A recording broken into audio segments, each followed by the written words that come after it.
I shouldn't even be telling you this. If this video disappears, you'll know why. They don't want it out there. Not Nickelodeon, not the people who made it, not whoever has been watching me since I pressed play. But I can't keep it to myself anymore. I saw something I was never meant to see. Something that still echoes every time I close my eyes. Everyone knows SpongeBob, that bright, goofy sponge who lived in a pineapple under the sea. The laughter track that could make even the darkest day feel lighter. The kind of nostalgia that clings to you like sunlight. That's what I thought I was going to find when I pressed play. Childhood comfort, harmless fun, maybe even a forgotten treasure. What I saw was the opposite of comfort. It was wrong. So wrong that I swear the air in the room shifted when the screen flickered on. It didn't feel like a cartoon. It didn't even feel like something made for people to watch. It felt like a warning. You know how certain shows bury lost episodes? Little rumors that float around forums about cartoons too disturbing to air? I used to laugh at those. Creepypasta stuff, I'd say. Clickbait for kids who wanted to scare each other at sleepovers. But now, I know better. I know the lengths they'll go to erase something that was never supposed to exist in the first place. The tape wasn't a myth. It was real, physical, and heavy in my hands, as if it carried something alive inside it. And when the screen finally lit up, when that distorted Nickelodeon bumper sputtered across the static, I realized why they tried to bury it. I'm risking everything to share this before it's erased again. Because if I don't tell you, no one will ever believe what I saw. But let me explain how I even found the tape in the first place. Before any of this happened, my life was ordinary. At least, as ordinary as someone like me can claim. I work a boring job, live in a boring apartment, and, like most people my age, I sink into nostalgia when the present feels too heavy. For me, that nostalgia was SpongeBob. You have to understand, SpongeBob wasn't just a cartoon. It was childhood bottled and broadcasted. The bright colors, the ridiculous jokes, the way it made the world seem silly instead of cruel. I'd come home from school, toss my bag on the floor, and let the underwater chaos of Bikini Bottom wash away whatever problems I thought were unbearable at 12. I still remember sitting cross-legged on the carpet in front of a chunky TV, my little brother beside me, both of us laughing until our stomachs hurt. SpongeBob wasn't just background noise, it was comfort food for the soul. Even now, scrolling through forums or thrift shops, I'd chase that feeling, always looking for a piece of that past to hold on to. That's probably why I got hooked on those threads about lost media. You've seen them, the urban legends of banned cartoons, unreleased pilots, episodes whispered about but never shown. Most were just stories, exaggerated by people desperate for attention. But something about them fascinated me. The idea that behind the clean, shiny facade of children's TV there could be something darker, stranger, almost forbidden. Sometimes my friends would tease me. Still chasing ghost tapes? One of them laughed when I posted another link in our group chat. Hey, I'd reply, someone has to keep the myth alive. But deep down, I didn't think any of it was real. Not until the night I stumbled across something I couldn't laugh off. Something I couldn't scroll past. Because that's the thing about nostalgia. You think it's harmless. You think it's just comfort. But nostalgia has teeth. It lures you in with warmth, only to bite down when you least expect it. And that's exactly what happened when I found the tape. It happened on a night when I couldn't sleep. The kind of restless 2 a.m. where you're too wired to rest, but too tired to do anything useful. I found myself scrolling through old forums I hadn't checked in years, obscure corners of the internet dedicated to lost media hunters. Threads about unaired pilots, half-finished cartoons, commercials that never saw the light of day. Usually, it was harmless nostalgia mixed with myth-making. But that night, one post stood out. The thread was simple. Nickelodeon tape found. Not safe. At first, I thought it was another troll post. The user's account was nearly empty, created only a few days prior. They had uploaded a single blurry photo of a VHS tape, its label nearly scratched away. But the faint letters could still be read. SB 129B. Fans might remember that SB 129 was the title of an early SpongeBob episode where Squidward time traveled. But this wasn't that. The B looked handwritten, scrawled on as if someone wanted to mark a version that wasn't meant to circulate. Curiosity burned through my fatigue. I messaged the poster, half expecting silence. Instead, they responded almost instantly. You don't want this. Trust me. That only made me want it more. I pushed, asking what was on it. Their replies grew stranger. It's not just an episode. It's something else. They got rid of it for a reason. If you watch it, don't finish it. Seriously. Normally, this is where I'd roll my eyes and close the tab. But something about the desperation in their words felt different. Not playful. Not fake. Real. And then they made an offer. They'd mail me the tape. For free.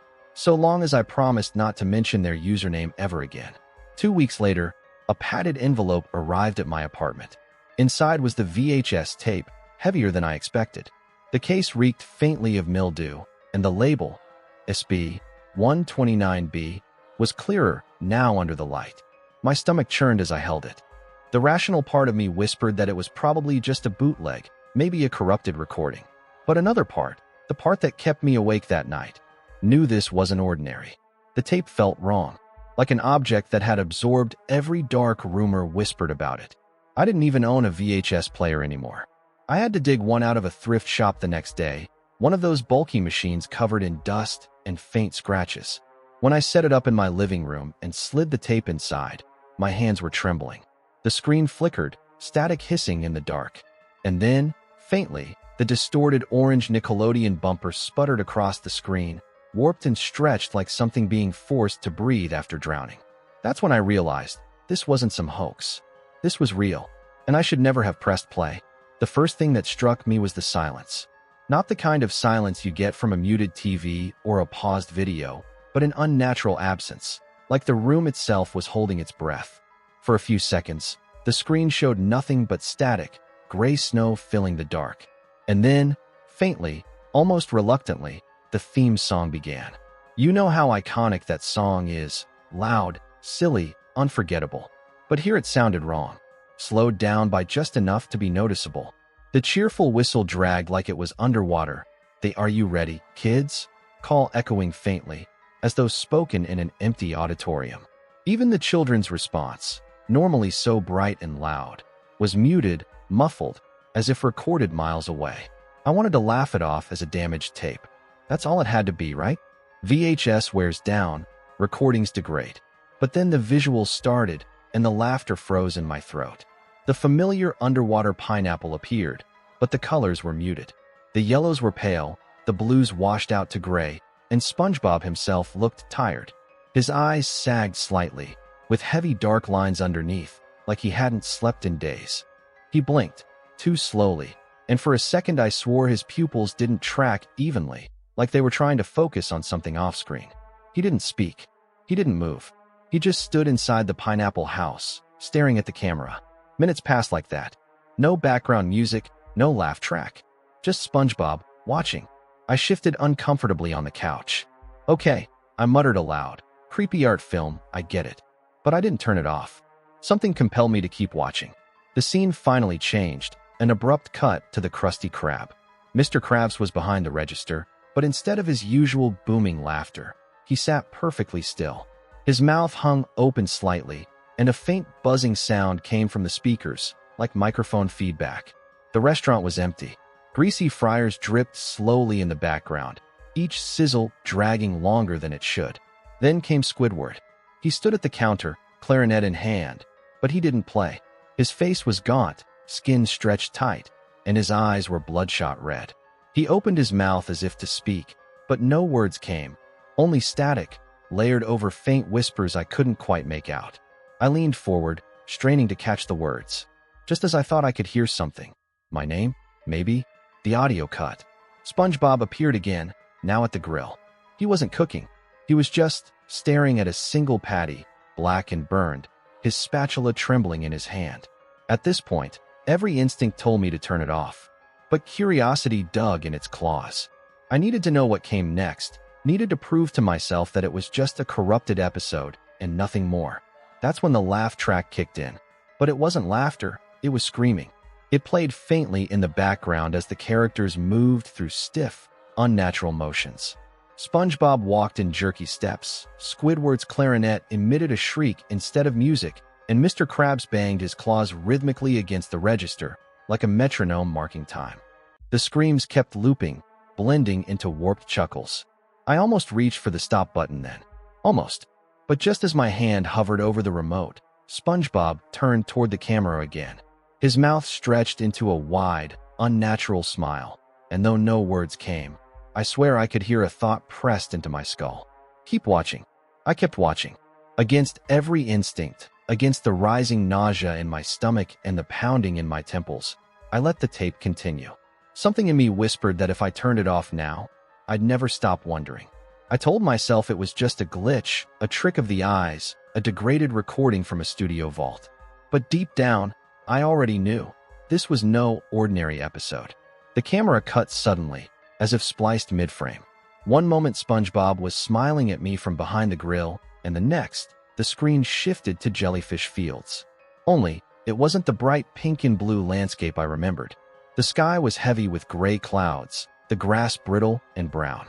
Jellyfish littered the ground, lifeless, their translucent bodies deflated like discarded balloons. Their once gentle buzzing had been replaced with silence, broken only by faint wind that rattled like breathing. SpongeBob was there, net in hand, but he didn't move. His clothes were torn, his sponge body cracked around the edges, as though he had been left to rot in the sun. His eyes followed something just beyond the frame. Then the camera panned, slowly, like it didn't want me to see, and revealed Patrick. Except it wasn't Patrick as anyone would recognize him. His skin sagged in folds, mottled with bruised purple. His wide, goofy eyes were hollow pits, and his mouth was frozen open in a scream. His body twitched with small, unnatural spasms. I recoiled, while rising in my throat.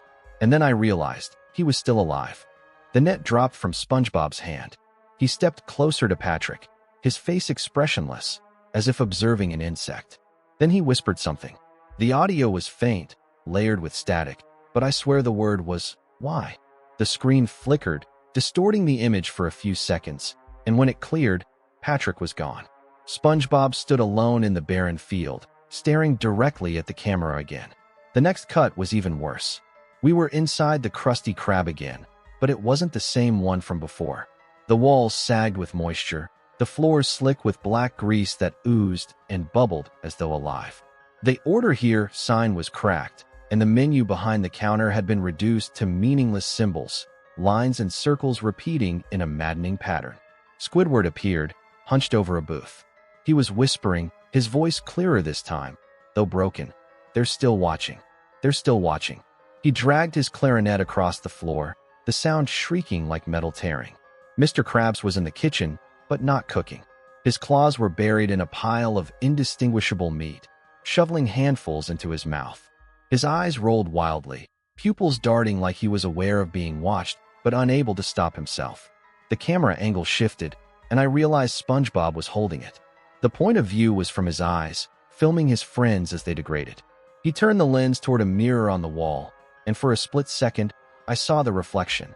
Not SpongeBob, not even a cartoon character, just a pale, distorted human face pressed against the screen, grinning. I froze. That wasn't part of the show. That couldn't have been part of the show. The feed glitched again, spitting static, and now the entire gang was seated around a single table in the Krusty Krab. They were silent, stiff, staring at one another. The laugh track screamed faintly in the background, looping like a broken record. On the table sat a single VHS tape, identical to the one in my player. The camera zoomed slowly toward it, and just before the frame cut, I saw that scrawled marking again. SB 129B. The next scene was the darkest yet. SpongeBob stood in his living room. The walls pulsed faintly, as if alive, and the furniture sagged into grotesque shapes. The TV was on, but instead of a program, it showed static. And within that static, if you squinted, you could see shapes moving. Human shapes. He walked closer to the TV, placed his hand on the glass, and turned back toward the camera. His mouth opened wider than it should have been physically possible, stretching across his face, until his body shuddered and split. A low droning hum filled the speakers, vibrating in my chest. From the static on the TV, a phrase emerged, almost whispered. "Are you still watching?" My blood ran cold. The final cut of the segment showed Squidward again, this time alone in an empty void. His clarinet dangled at his side, his eyes hollow. He repeated the same set of numbers over and over, clear this time. 129, 129, 129. Each repetition grew louder, harsher, until it became a scream. And then the screen went black. I sat frozen on my couch, my heart hammering. My rational mind screamed to eject the tape, to burn it, to throw it out the window. But another part of me, the part that had been chasing lost media threads for years, whispered, "There's more. There has to be more." I wiped the sweat from my palms, pressed play again, and braced myself for whatever came next. I should have stopped there. Any sane person would have. But the truth is, once you've seen something like that, it doesn't leave you alone. It sticks to you, whispering at the edges of your mind, begging you to make sense of it. That night, I barely slept. Every time I closed my eyes, I saw SpongeBob's distorted grin, Squidward's hollow eyes, the reflection of that human face in the glass. By morning, I was already digging. I scoured every lost media forum, every obscure subreddit, every archive thread I could find. Most people dismissed SB 129B as a hoax. A few claimed to have heard rumors about it, an experimental cut, a stress test for animators, a pilot made by a disgruntled intern. But none of it explained what I'd actually seen. One user mentioned that Nickelodeon used to store rough edits on VHS before digital backups were standard. Another swore that some of those tapes were destroyed after staff complained of nightmares and psychological effects from reviewing them. The word psychological came up again and again. The deeper I dug, the stranger it became. Buried in a decade-old thread, I found a comment supposedly from a former animator. It had been downvoted into oblivion, but I read every word. We were told to finish a version of SB 129 that was darker, more experimental. No laugh track, no music, just tone studies.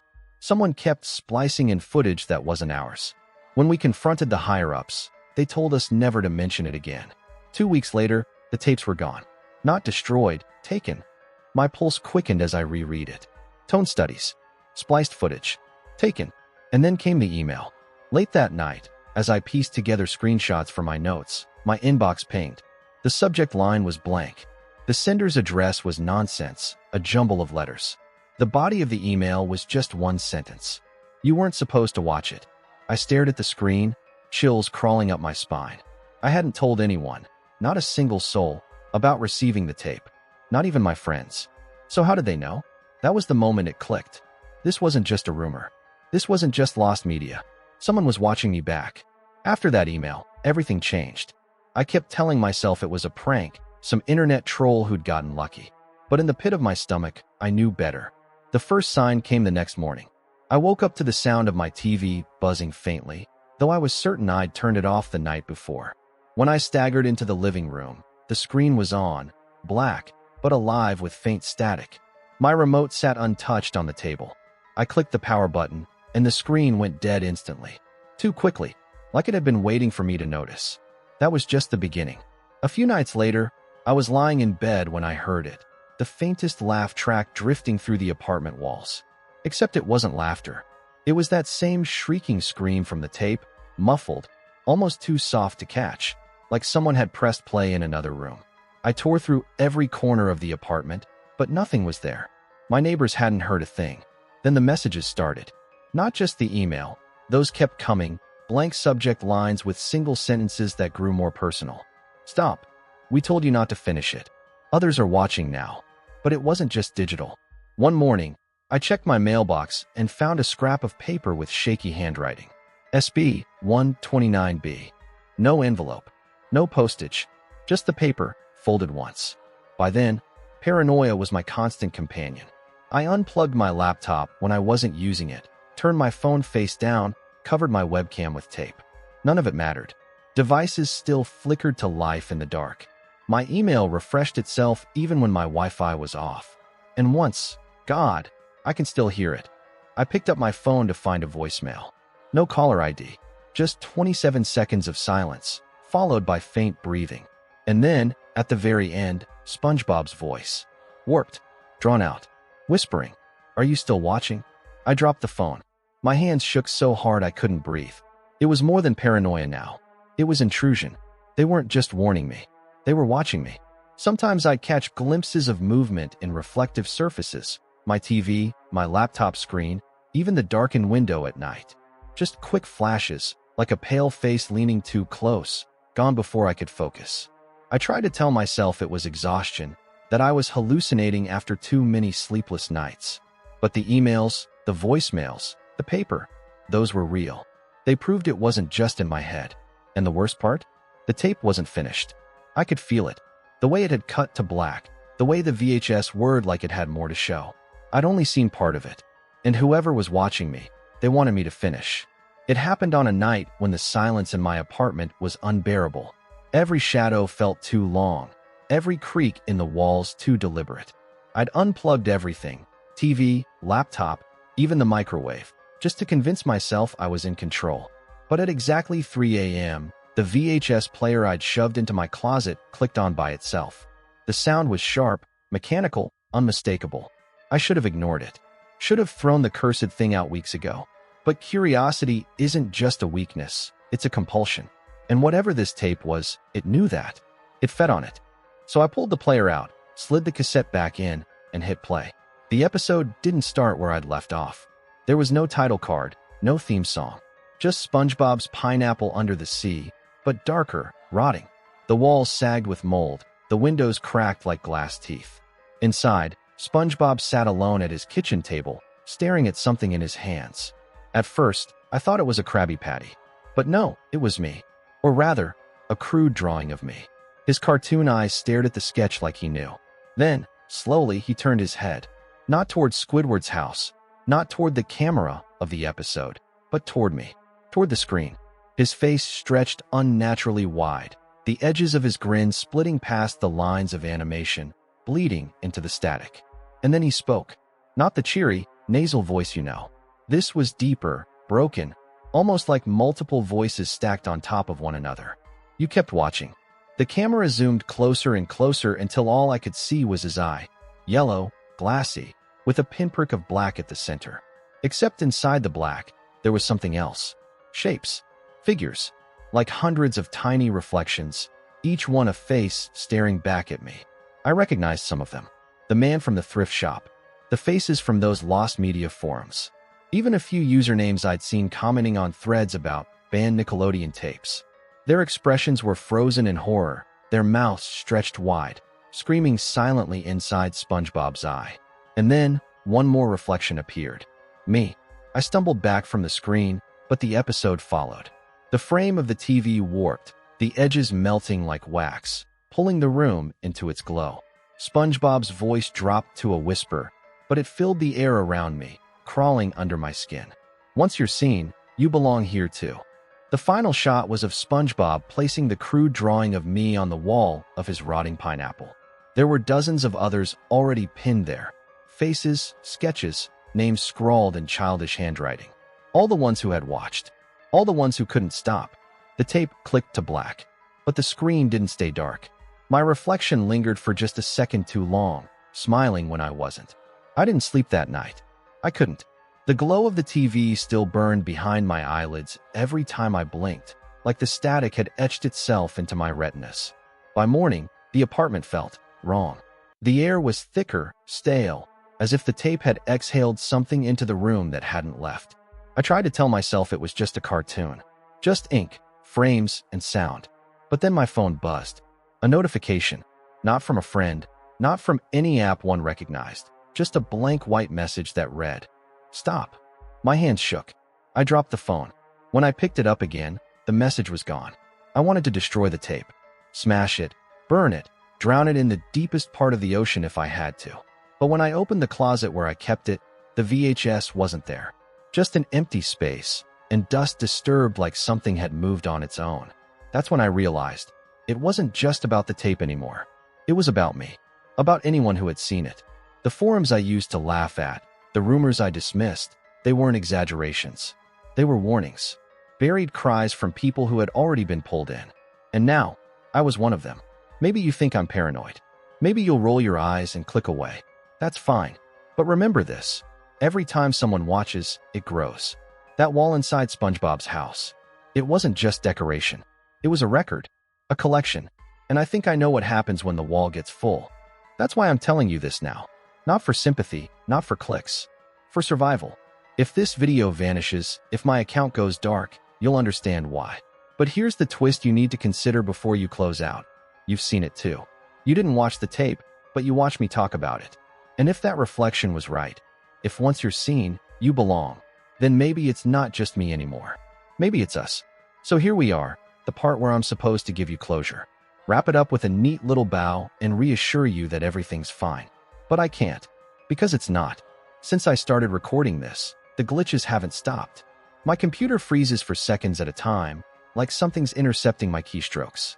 My lights flicker when I mention the tape out loud. And twice now, I've caught that same reflection, the human face, staring at me from the black screen of my TV when it's off. I don't even own a mirror in that room anymore. And yet, I'm still uploading this. Maybe that's foolish. Maybe it's suicide. But at least if I disappear, someone will know why. Someone will remember what Nickelodeon tried to erase. Here's the thing no one tells you about lost media. Sometimes it's lost for a reason. Not because it was bad, not because it was forgotten, because it was dangerous, because it wasn't meant for human eyes. I don't know how much longer I have before it comes back. Before they come back. If you're hearing this, if you're watching, you've already brushed against the edges of it. Maybe that's all it takes. So do me one favor, leave a comment. Not for the algorithm, not for me, but for you. If something starts happening, glitches, reflections, whispers in the static, I want you to write it down. Let others know it's spreading. Don't let it stay silent like all the others did. And if this video disappears, well, then you'll know. You'll know it found me again. Or maybe it's already looking at you.